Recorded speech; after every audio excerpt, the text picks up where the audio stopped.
So, guys, once again, the Human Rights Writers Association of Nigeria, HURIWA, has accused President Bola Tinubu of perpetrating systematic discrimination against the Igbo people by refusing to release the detained leader of the indigenous people of Biafra, IPOB, Nnamdi Kanu.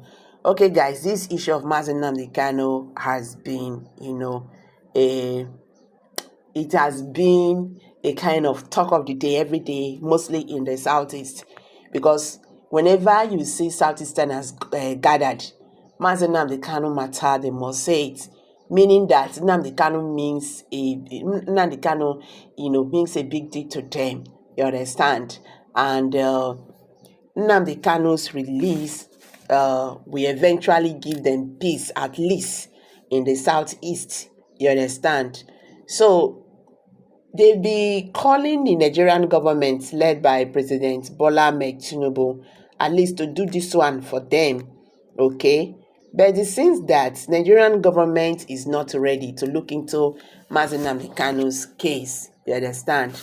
But though we heard that they have summoned meeting, okay? They have summoned meeting for aside settlement, that is settle out of court. That is that political solution they'll be talking about. We don't really know how they are going to go about these things, because that is what they've been doing.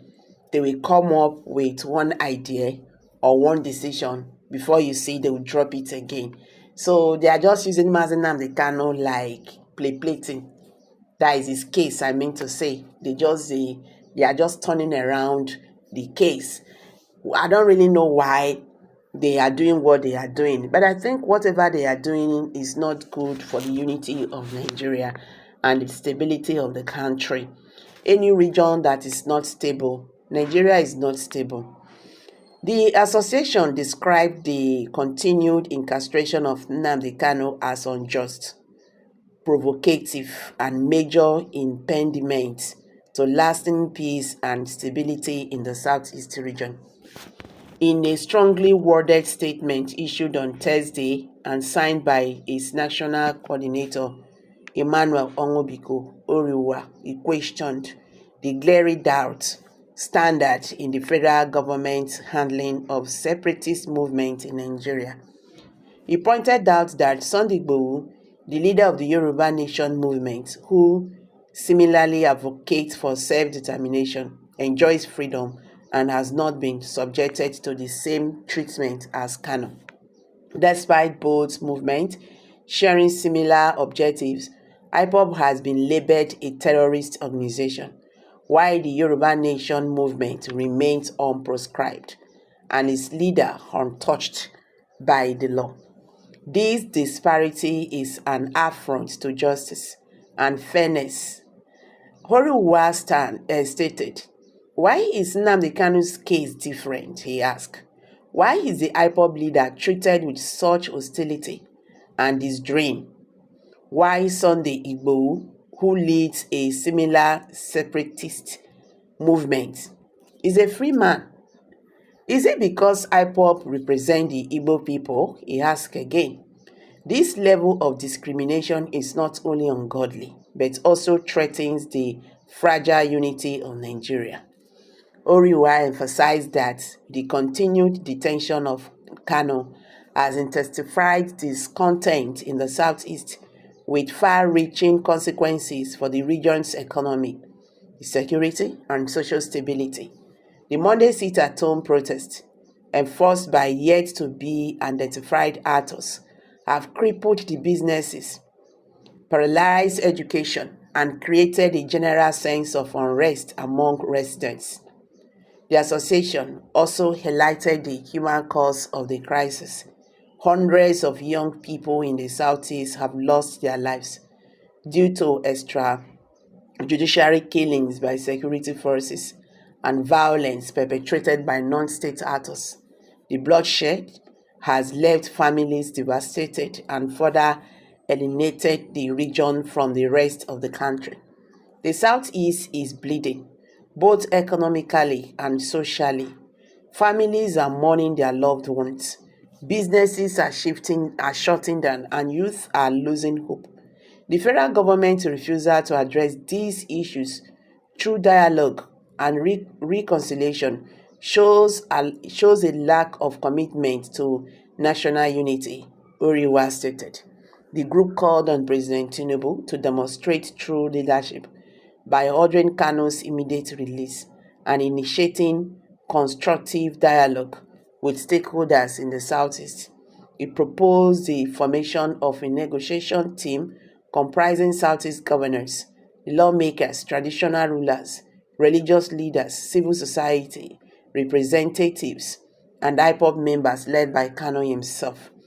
Engaging with the stakeholders is the only way to address the root causes of the unrest in the Southeast. This government must abandon its militaristic approach and embrace non-kinetic solutions as it has done with other regions, HURIWA added. The association criticized the federal government's inconsistent handling of similar cases, noting that Witibo has been allowed to freely pursue his agenda. Kanu's detention continues to fuel a sense of marginalization among the Igbos. This selective justice is unacceptable and undermines the principles of equity and fairness that should guide a democratic government. The president must address these glaring bills and work to restore trust among all ethnic groups, HURIWA declared. The organization also condemned the economic neglect of the Southeast, which has worsened the region's crisis. Youth unemployment has soared, businesses have collapsed. Youth unemployment has soared, businesses has collapsed, and once vibrant economic hub of the Southeast now struggles to sustain itself, it said. The association attributed these challenges to the federal government's failure to prioritize non-kinetic solutions and its refusal to engage in meaningful dialogue with aggrieved parties. The Southeast is a crucial economic zone with immense potential to contribute significantly to Nigeria's development. However, the region has been abandoned and its people are suffering.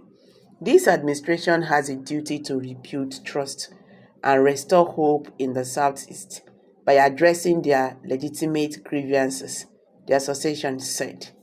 The group also noted that the federal government's willingness to negotiate with other separatist movements in the past, such as the Niger Delta militants and even groups in the north, through amnesty programs and peace talks.